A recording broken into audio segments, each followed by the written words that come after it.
My girlfriend ditched our anniversary for her squad, saying, "You're temporary. My friends are permanent. Relationships end all the time, but friendships don't." I packed my bags that night and disappeared. What she didn't know was that I had resources she couldn't imagine. While Kayla saw a guy who worked tech support and played video games, I was actually Ryan Fletcher, senior systems architect at DataForge Solutions, pulling down $145,000 annually. My gaming setup included 3 monitors because I was consulting for 2 additional companies on weekends, building automated trading systems that generated another $60,000 in passive income. More importantly, I wasn't some pushover boyfriend getting walked over by her friend group. I was a strategic thinker who'd spent 2 years documenting every red flag, every financial imbalance, every pattern of disrespect. My background in data analysis meant I approached problems systematically, and I'd been running the numbers on this relationship for months. The apartment lease, solely in my name. The security deposit, first month's rent, all the furniture, the premium internet package her squad loved for their streaming marathons, all paid by me. Kayla contributed $800 monthly toward groceries and utilities, while I covered the $2,400 rent, plus everything else. She thought she was living the independent woman lifestyle, but she was actually subsidized by a man she'd just called temporary. But here's what really gave me the advantage. While Kayla and her squad were busy taking selfies and planning pool parties, I'd been building relationships with people who actually mattered. My professional network included Marcus Webb, a private investigator who specialized in digital forensics, Janet Blackwell, a real estate attorney who'd handled 3 property acquisitions for me, David Harper, my financial advisor who managed my investment portfolio worth $340,000. These weren't drinking buddies or college friends clinging to past glory. These were professionals who respected strategic thinking and delivered results. The disrespect hadn't started with the anniversary comment. It had been building systematically for 18 months, and I'd been documenting every incident with timestamps and context. March 15th, Kayla's friend Travis literally pushed me out of my own gaming chair so he could try out the new setup. When I objected, Kayla said I was being territorial about material possessions. April 22nd, Maya borrowed my car for what she called a quick errand and returned it with an empty gas tank and a parking ticket she never paid. May 8th, the entire squad showed up unannounced for a movie marathon that lasted until 3 a.m. on a worknight, using my streaming accounts and eating food I'd bought. Each incident alone seemed petty, but the pattern was clear.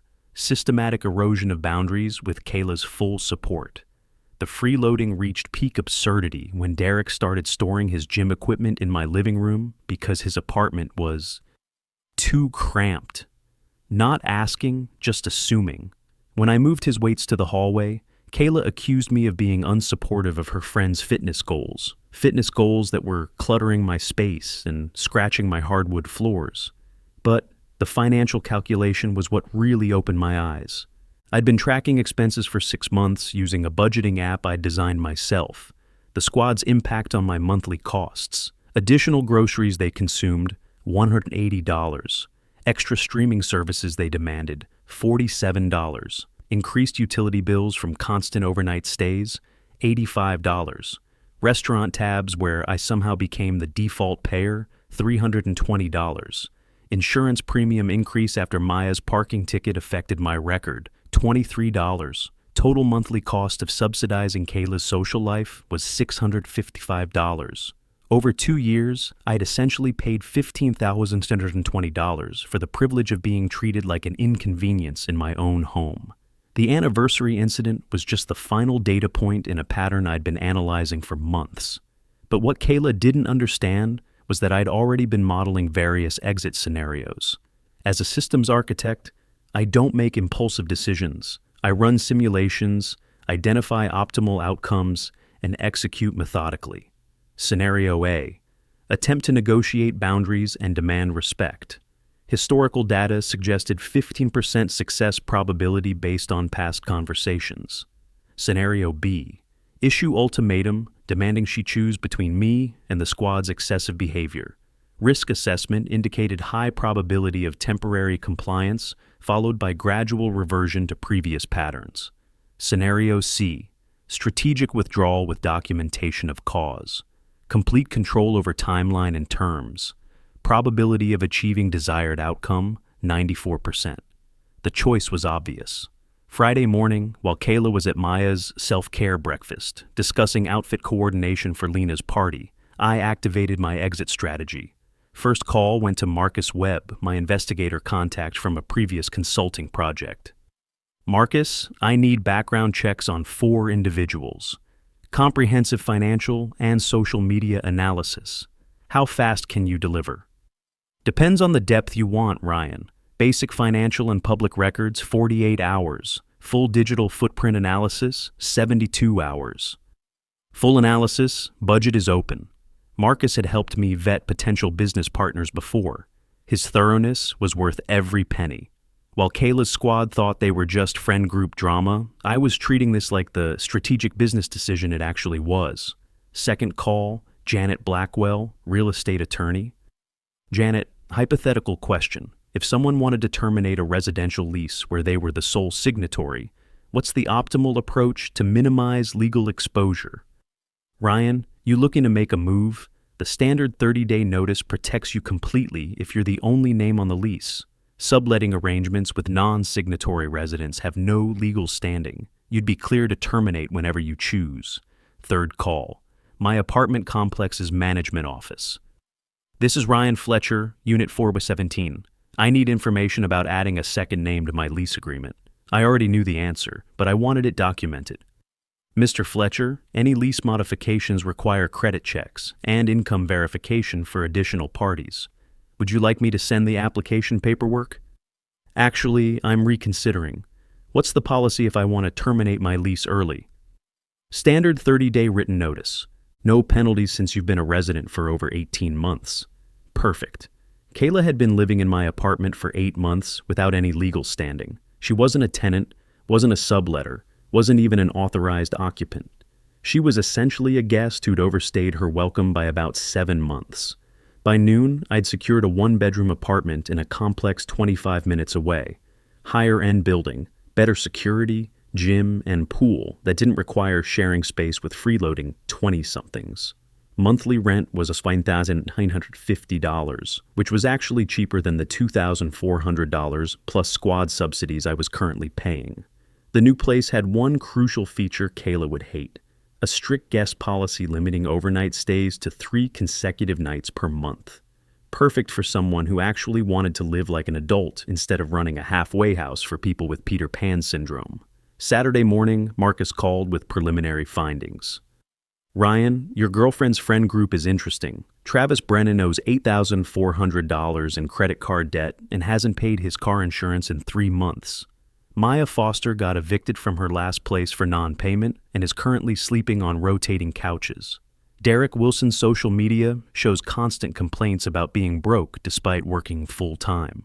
Lena Parker appears to be the only one with stable finances, but her Instagram shows a shopping addiction that doesn't match her retail job income. What about Kayla? Clean credit, steady employment, but here's what's interesting. Her social media posts consistently show high-end lifestyle activities that don't align with her documented income. Expensive restaurants, designer clothes, premium experiences. Either she's financing through debt or someone else is funding her Instagram-worthy life. Someone else. Me.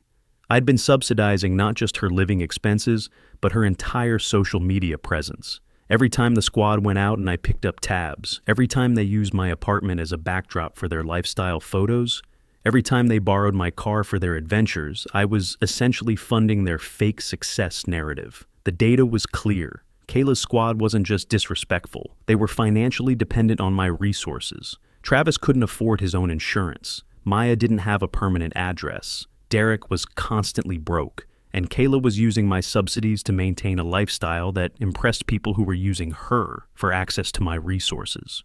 It was a pyramid scheme of financial codependency, and I was the cash cow at the bottom, supporting everyone else's illusion of success. Sunday evening, I implemented phase 1 of my exit strategy. Kayla was at Lena's place for pre-party planning, which apparently required 4 hours of outfit selection and playlist creation. I used the time to begin strategic asset removal, phase 1. documentation, and high-value items. My gaming setup, worth $4,800, went into my car first, then my professional equipment. The dual-monitor workstation I used for consulting, my server rack, networking equipment, total value, $12,300. All purchased with my money, all essential for my income streams Kayla never knew existed. Next, financial records, legal documents, anything containing sensitive information. 2 years of relationship had given Kayla access to personal details I needed to secure: bank statements, investment portfolios, client contracts for my consulting work. I wasn't just leaving, I was ensuring she had no access to information she could use against me. Phase 2. Systematic emptying of shared resources.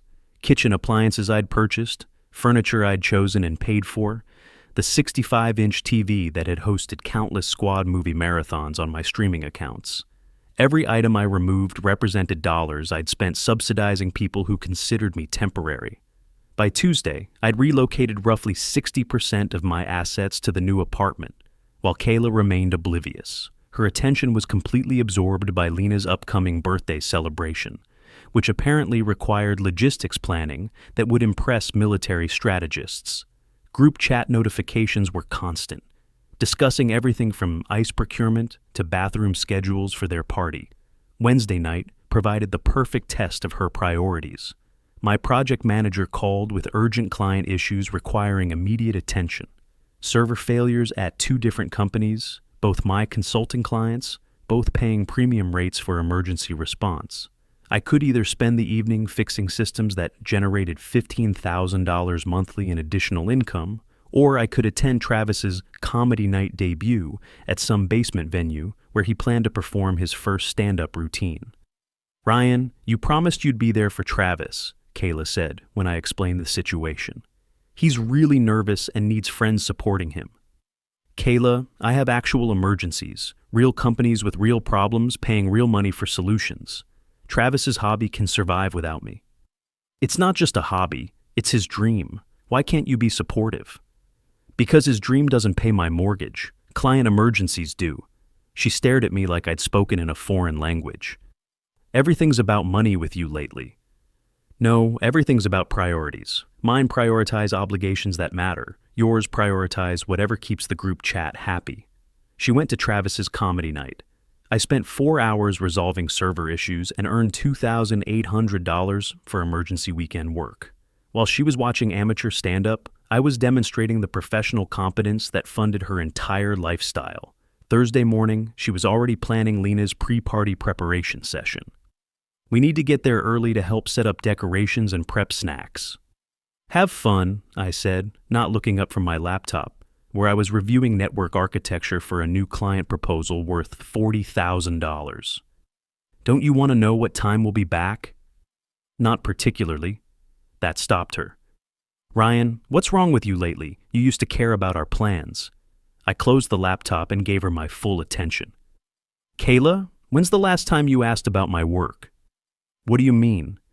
"My actual job, the projects I'm working on, the clients I'm consulting for, the reason I can afford this apartment and everything in it." She blinked. "You do tech support stuff." "I'm a senior systems architect. I design network infrastructure for Fortune 500 companies. I also run automated trading algorithms and consult on database optimization for financial firms. My technical expertise generates more money in a month than your entire friend group makes combined." "I didn't know you were so focused on making money." "I'm focused on building something. The money is just how we measure professional success. But you've never asked because you don't actually care about what I do or who I am beyond what I can provide for your social life." She left for Lena's party preparation without responding. Perfect. I used her absence to implement phase 3 of my exit strategy. Friday afternoon, I called my apartment complex management. "This is Ryan Fletcher and 417. I need to provide written notice of lease termination." 30-day notice, Mr. Fletcher." "Correct. Today is Friday, November 4th. Final day will be December 4th. The paperwork was submitted electronically within an hour. Kayla now had exactly 30 days in an apartment she legally had no right to occupy. But she didn't know that yet.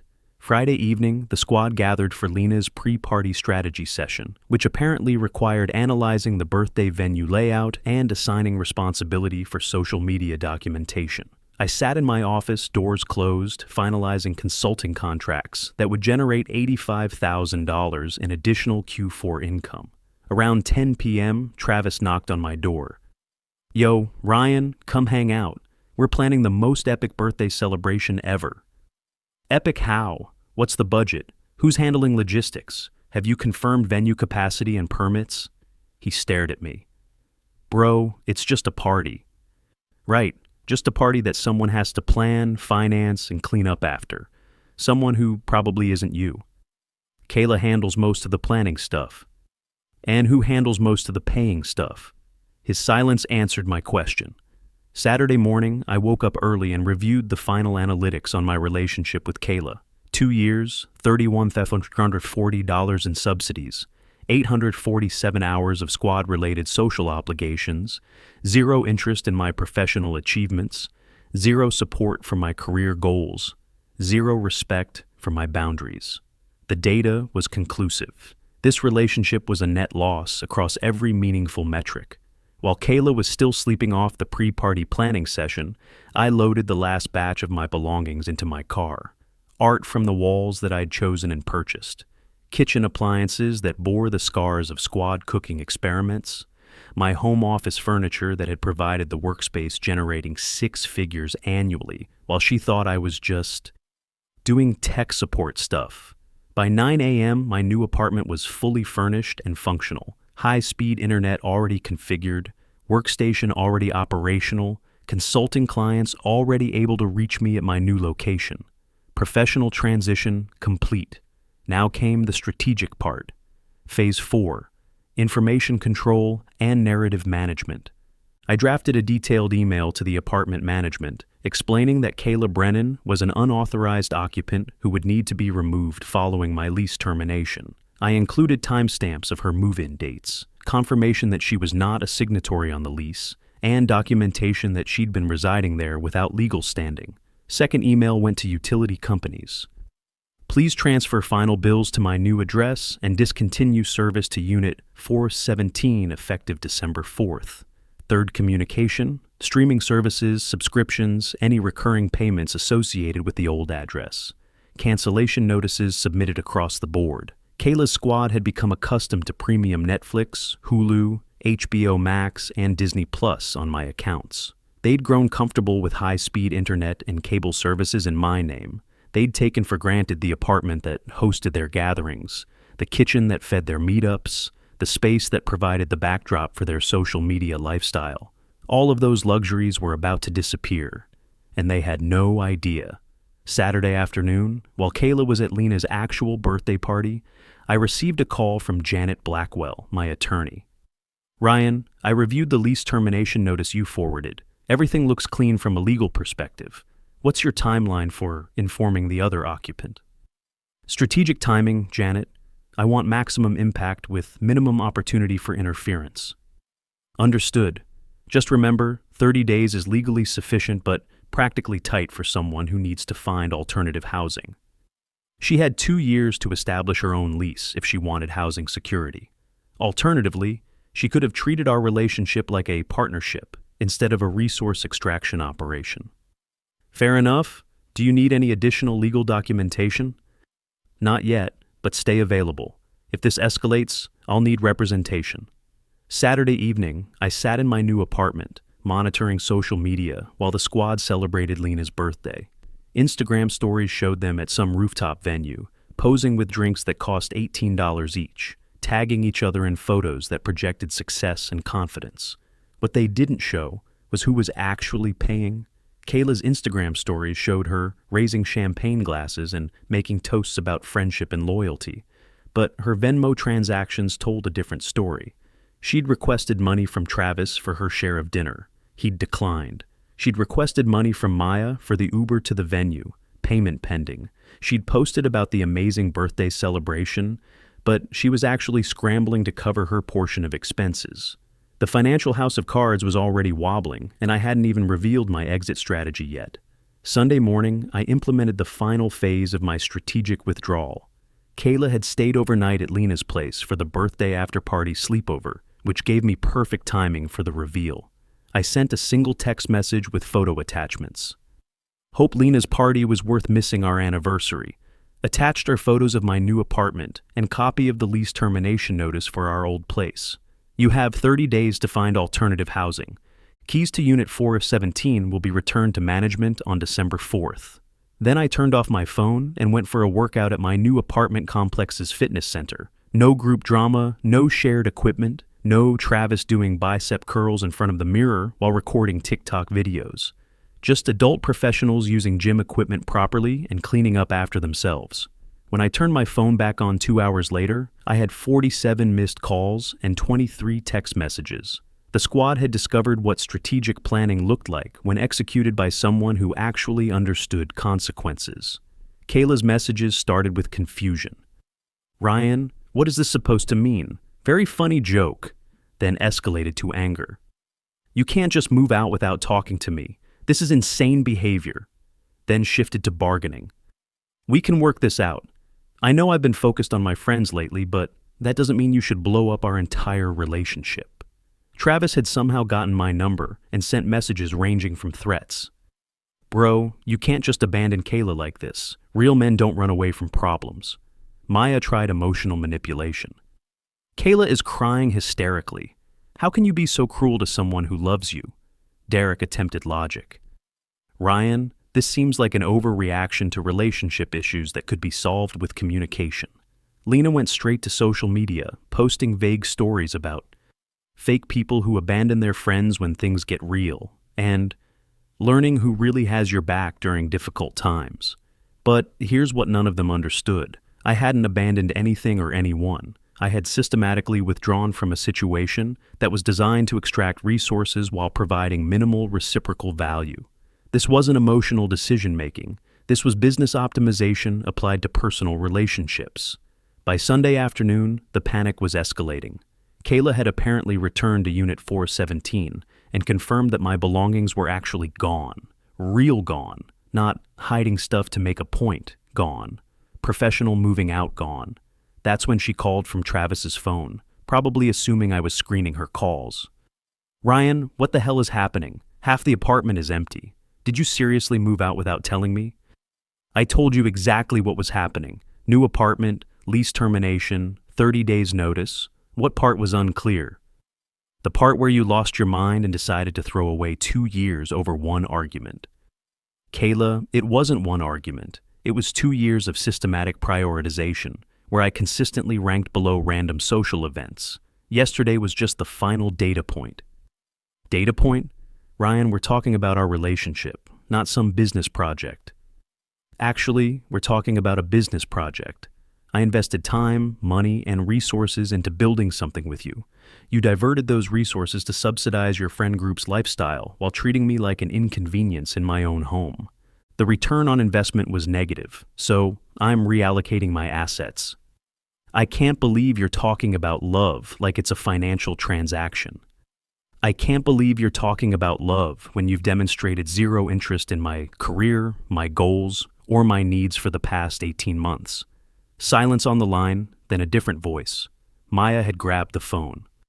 "Ryan, this is Maya. Kayla is hyperventilating right now. You're seriously going to make her homeless because she prioritizes friendship?" "Maya, Kayla is 24 years old with a steady job and a college degree. She's not homeless, she's temporarily inconvenienced. There's a difference. She can't afford rent on her own.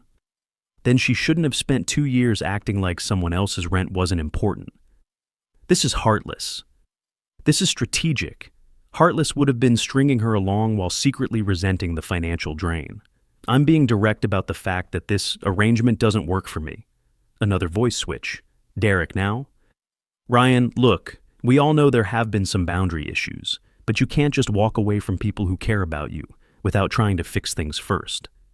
Derek, show me one example of any of you caring about me rather than what I could provide for your group activities. We invited you to everything. You invited me to pay for everything. There's a difference. When's the last time any of you asked about my work, my interests, my goals, that didn't directly benefit your social calendar? No answer. Here's what's going to happen, I continued. Kayla has 30 days to find alternative housing. The utilities are being discontinued December 4th. Internet, cable, streaming services, all terminated. She's welcome to establish her own accounts if she wants to continue living there, but she'll need to negotiate her own lease with management. What about her stuff?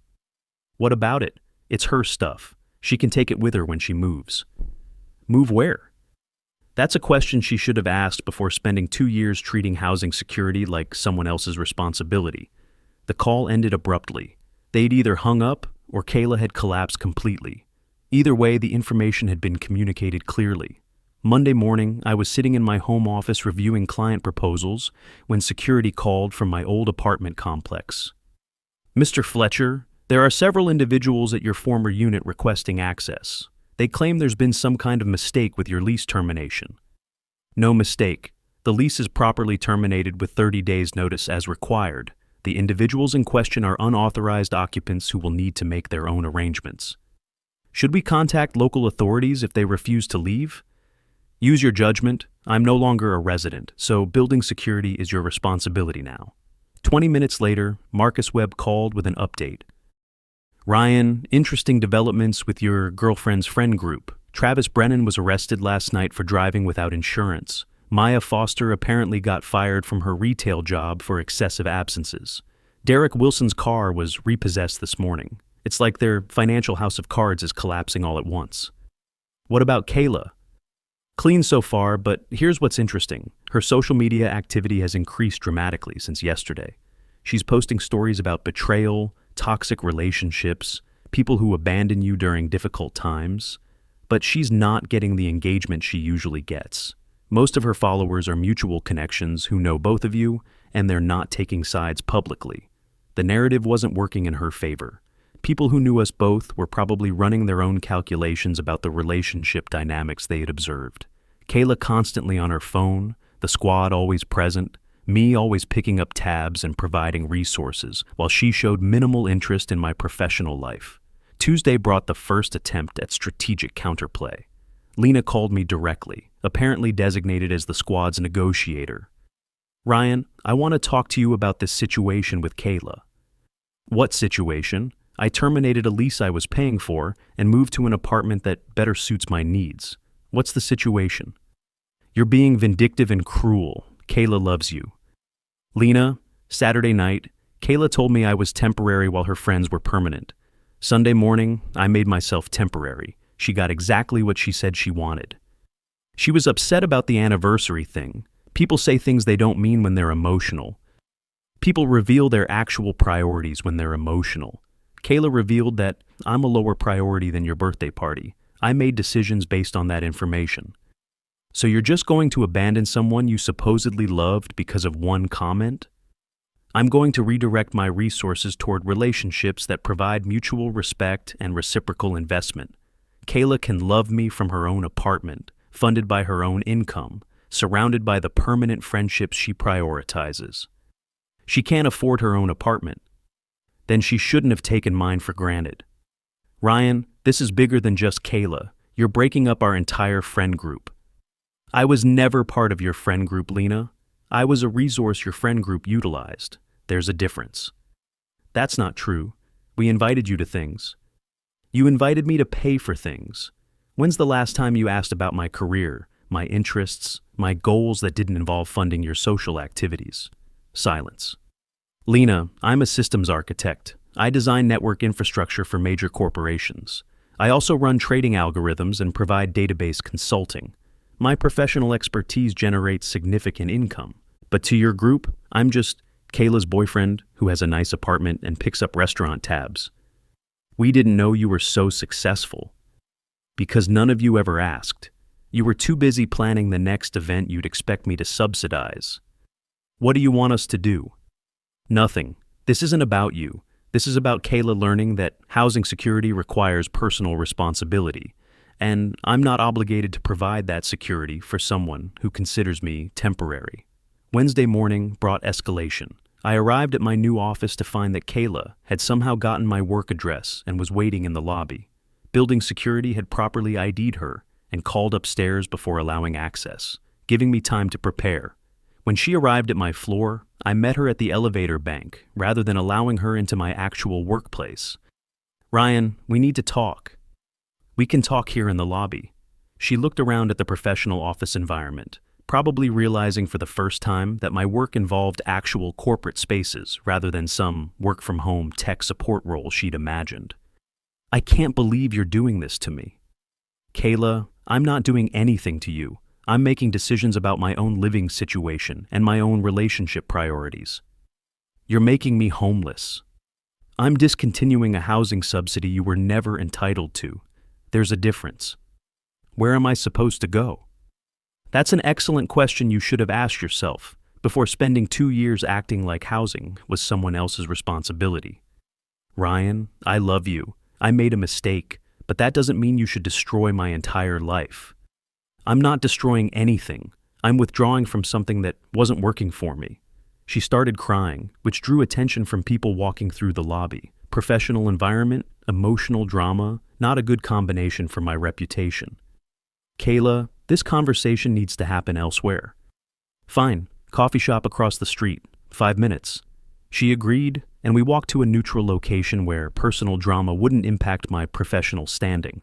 Once we were seated privately, she launched into full reconciliation mode. "Ryan, I know I've been focused on my friends lately. I know I haven't been the best girlfriend, but these past few days have shown me how much I need you, how much we built together." "What exactly did we build together, Kayla?" "Our relationship, our home, our life." "My lease, my furniture, my income subsidizing your lifestyle. What specific contributions did you make to building our home or our life?" She struggled with that question. "I contributed to the relationship." "How? What did you actually invest in us versus what you extracted from me?" "I was there for you." "When? Give me specific examples of times you prioritized our relationship over your squad's social calendar." She couldn't. "Kayla, Saturday night you told me relationships end but friendships don't. Sunday morning, I proved you right. Our relationship ended. Your friendships are still permanent. You got exactly what you said you valued." "I didn't mean it like that." "You meant it exactly like that. You meant that when forced to choose between me and them, you'd choose them every time. So I stopped offering you that choice." "But I chose wrong. I see that now." "You chose honestly. That's not wrong. It's just incompatible with what I want from a partnership." "What do you want?" "He's someone who sees building something together as more important than maintaining a group social calendar. Someone who values professional achievements and personal growth. Someone who views a relationship as two people investing in each other, rather than one person subsidizing the other's social life." She stared at her coffee cup. "What if I changed?" "Kayla, you're 24 years old. Your friend group is a core part of your identity. I don't want you to change. I just don't want to fund it anymore." "So that's it? 2 years means nothing?" 2 years means I learned we want different things. You want a boyfriend who will finance your squad lifestyle and stay quietly in the background. I want a partner who's actually interested in the professional achievements that make that lifestyle possible." She left without saying goodbye. That afternoon, I got a call from Janet Blackwell. "Ryan, I've been contacted by an attorney representing Kayla Brennan regarding your lease termination. They're claiming she has tenant rights due to duration of residency." "What's the legal standing?" "Weak. She's never paid rent directly, never signed a lease agreement, never established any legal connection to the property. They're fishing." "How do I respond?" "Ignore it unless they file actual paperwork, which they won't, because they know the case has no merit. This is intimidation theater." By Thursday, the social media warfare was intensifying. Lena had posted a long story about fake people who abandon their friends during difficult times, with obvious references to loyalty and betrayal.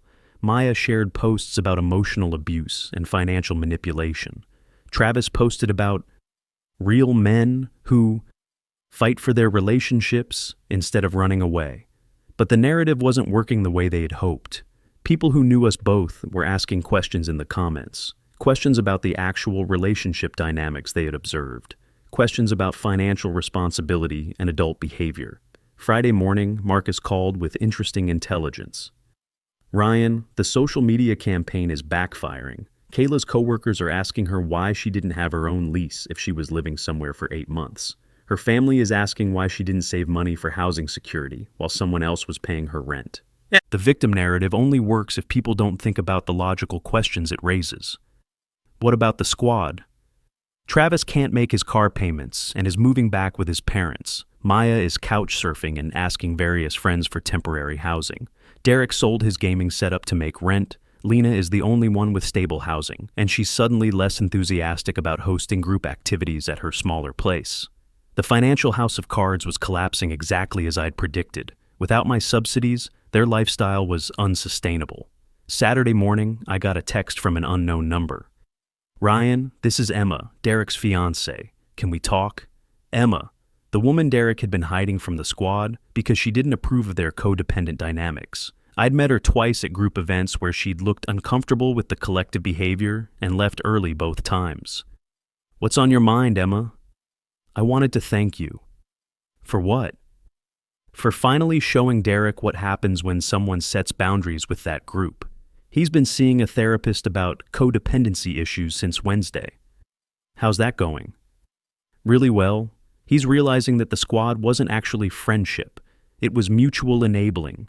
None of them ever supported each other's growth or individual goals. They just reinforced each other's resistance to adult responsibility." "And now?" "Now Derek is focused on our relationship and our upcoming wedding, instead of worrying about Travis's comedy career or Maya's housing situation. It's like he remembered that functioning adults don't spend all their free time managing other people's problems." "What about the rest of them?" "Travis moved back with his parents and deleted most of his social media. Maya is staying with various relatives while she looks for a place she can actually afford. Lena is pretty much on her own since she was the only one with stable finances." "And Kayla?" "Found a studio apartment she can barely afford and is working extra shifts to cover the deposit. But here's the interesting part. Without the group constantly reinforcing her victim narrative, she's starting to acknowledge that maybe treating you like a walking ATM wasn't sustainable." Sunday morning, exactly 1 week after my strategic revelation, Kayla called from her own phone. "Ryan, I wanted to let you know I found a place." "Good for you." "It's a studio in Derek's old neighborhood. Not much space, but I can afford it on my own." "Independence is a good look on you." "I also wanted to say something else." She paused and I waited. "You were right about the priorities thing, about me treating you like a resource instead of a partner, about me never asking about your actual work or caring about your goals. I appreciate you saying that. I know it's too late, but I needed you to know that I finally understand what you were trying to tell me." "What changed your mind?"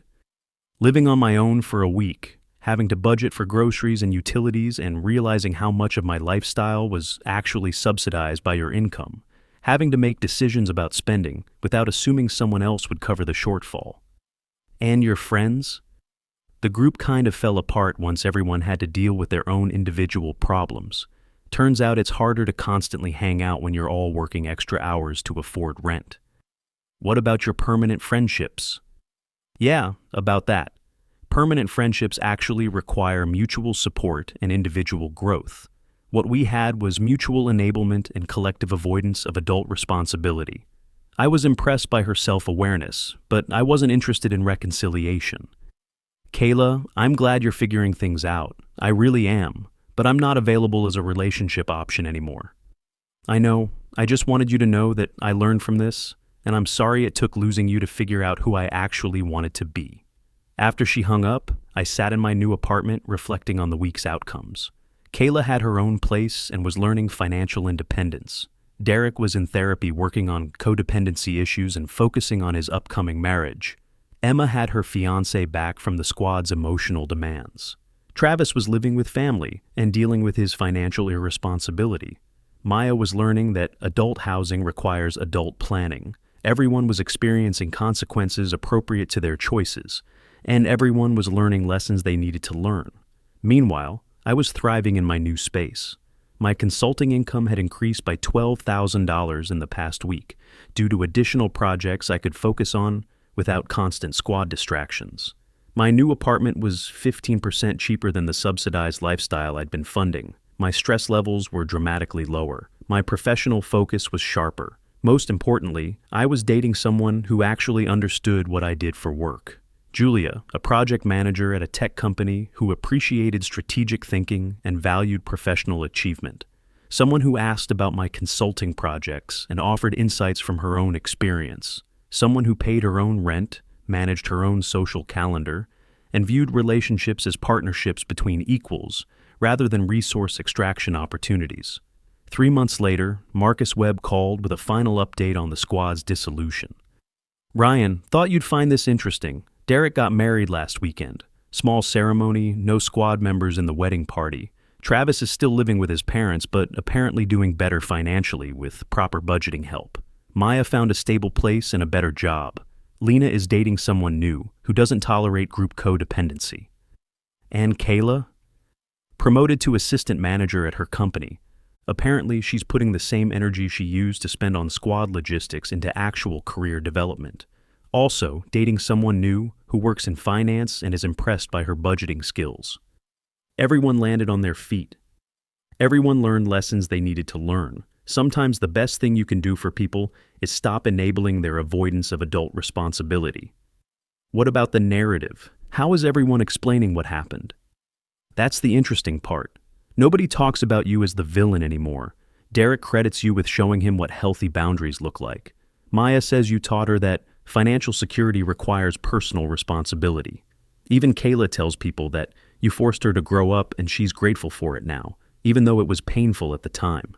6 months after walking away from a relationship that treated me as temporary, I'd become a catalyst for positive change in 5 different lives, including my own. Sometimes the best revenge isn't revenge at all. Sometimes it's just stepping back and letting people experience the natural consequences of their choices, while you build something better with people who actually value what you bring to the table. Kayla had been right about one thing. Relationships do end. But when they end because someone chooses growth over enabling, everyone comes out stronger on the other side.